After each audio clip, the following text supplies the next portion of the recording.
Welcome along to another journey on the London Vlogger podcast with me, Stu, where I take you on some of London's most famous and lesser known walking routes to discover the capital's history and sights. If you'd like to read all my walks, they're available at www.londonvlogger.com. And don't forget to subscribe to this podcast on Apple Podcasts, Spotify, YouTube, Google Podcasts or SoundCloud. My journey in today's show begins at the busy terminus of London Waterloo Station, before heading to the Southbank and Waterloo Bridge. I'll then pass by the Hungerford Bridge and Golden Jubilee bridges and conclude at an iconic modern landmark, the London Eye. Also, stay tuned for my fascinating facts feature, which explores the contrasting history of two of the Millennium's landmarks. Starting at one of the gateways to London, Waterloo Station is Britain's busiest train station, with over 95 million people using it every year, with a staggering 24 platforms. But you might be wondering why Clapham Junction has claimed to be the busiest train station in Britain in the past. Well, that's true. This is measured by how many trains pass through it, but for the sheer volume of passengers, Waterloo takes the honour. Waterloo Station was opened in 1848 by London South Western Railway as an extension of the main line from Nine Elms railway station, which in the 1830s was a London terminus. Back in the 1850s, to deal with the overcrowding problems of London's cemeteries, bodies were transported to a purpose-built cemetery in Brookwood, Surrey, from Waterloo. This gave it the name the Death Line. In 1878 and 1885, new platforms were built in the north and south of the station respectively. The terminus was rebuilt between 1900 and 1922, with it officially reopening in March 1922.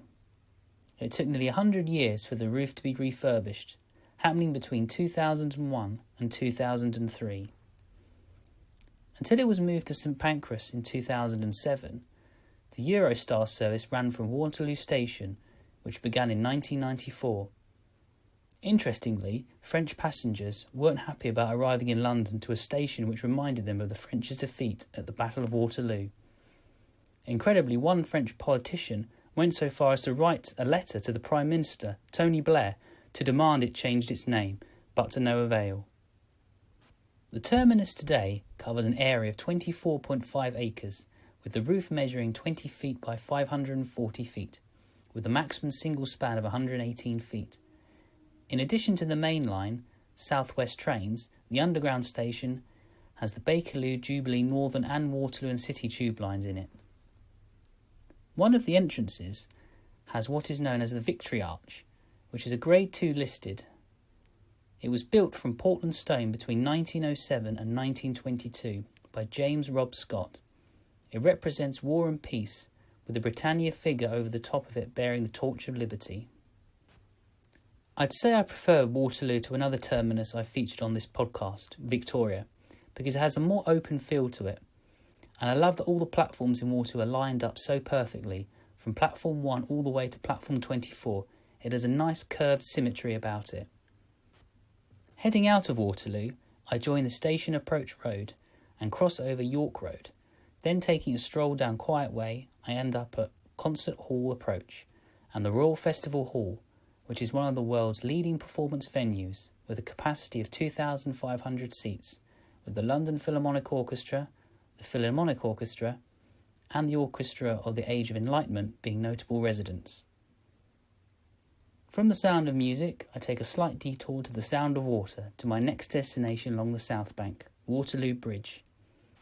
Until the beginning of the 19th century, Blackfriars was the only bridge between Westminster and London Bridge.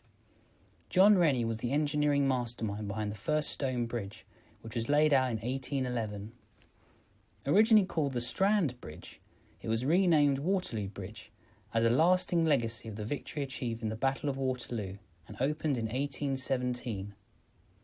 However, as the years went on, the bridge gradually started to deteriorate and was demolished in 1930s, before a newer bridge, and the one we see today, was officially opened in 1942, but wasn't fully completed until 1945.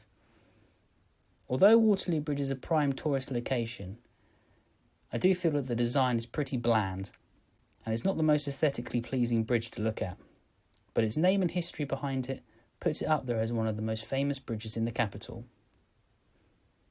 After seeing one bridge, it is time to see another two, as I go back on myself and head back in the direction I just came, to the Hungerford Bridge and Golden Jubilee bridges. Designed by Sir Isambard K. Brunel, the first Hungerford Bridge opened in 1845 and was named after the then Hungerford Market. In 1859, the Charing Cross Railway Act authorised the construction of a railway to cross the Thames near Charing Cross Station, and the suspension bridge was removed. A new railway bridge was completed in 1864 with a walkway either side. However, the footbridge next to the Hungerford Bridge gained a reputation of being narrow, dilapidated and dangerous. So in the mid-1990s, a decision was made to replace the footbridge with a new structure. To help with the design, a competition was held in 1996, with Lifschutz Davidson Sandal Lads and engineers WSP Group winning it. The structures were completed in 2002 and named Golden Jubilee to honour the 50th anniversary of Queen Elizabeth II's accession to the throne. The Hungerford Bridge and Golden Jubilee bridges are one of three bridges, along with Fulham Railway Bridge and Barnes Railway Bridge, to combine pedestrian and rail. I think we might sometimes forget that there's a railway in between the Golden Jubilee bridges, as it's quite hidden away. Like with the Millennium Bridge, its design is very modern and shows how far bridge architecture has come down the years, as the suspension element is very prominent. It's time to continue my walk along the Thames and head towards the final destination on this walk, the London Eye. Designed by Marks Barfield Architects and opening in 2000, it is one of the world's largest observation wheels, standing at 135 metres high. Interestingly, the wheel only had planning permission in its current location for 5 years, with a plan to move it to a new location.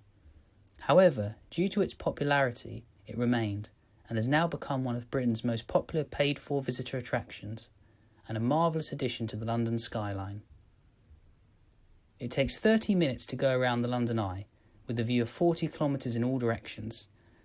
There are 32 capsules to represent the 32 London boroughs, with each weighing as much as 1,052,931 pound coins. Although there are 32, for superstitious reasons, they are numbered 1 to 33, with 13 being left out as this is seen as being unlucky. The London Eye can carry 800 people in each rotation, which is the same as 11 London red double-decker buses. And don't worry about the pace of the rotation, it goes at a speedy 26 centimetres per second, twice as fast as a sprinting tortoise. The London Eye is also well known for its fireworks display to welcome in the new year. I hope you've enjoyed taking a walk along some of the capital's most recognisable sites and learning more about their history. Before I end the show, it's time for another one of my fascinating facts, and inspired by an iconic landmark to celebrate the Millennium, the London Eye, I'm now going to look at another, the Millennium Dome, although as you'll find out, its history is a little more eventful. When you think of the Millennium, you might also think of the Millennium Dome, or the O2 Arena as it's known as today. Located in Greenwich and opening on New Year's Eve 1999, Richard Rogers was the architect behind the dome. The dome was open to hold the Millennium Experience at the Dome, which was open to the public for the whole of 2000 and contained a large number of attractions and exhibits. The interior space was subdivided into 14 zones, with everything from zones about who we are, such as the body and mind, to zones about what we do, including exhibits on work, learning and play. The project was largely reported by the press to have been a failure though. But part of the problem was that the financial predictions were based on an unrealistically high forecast of visitor numbers at 12 million.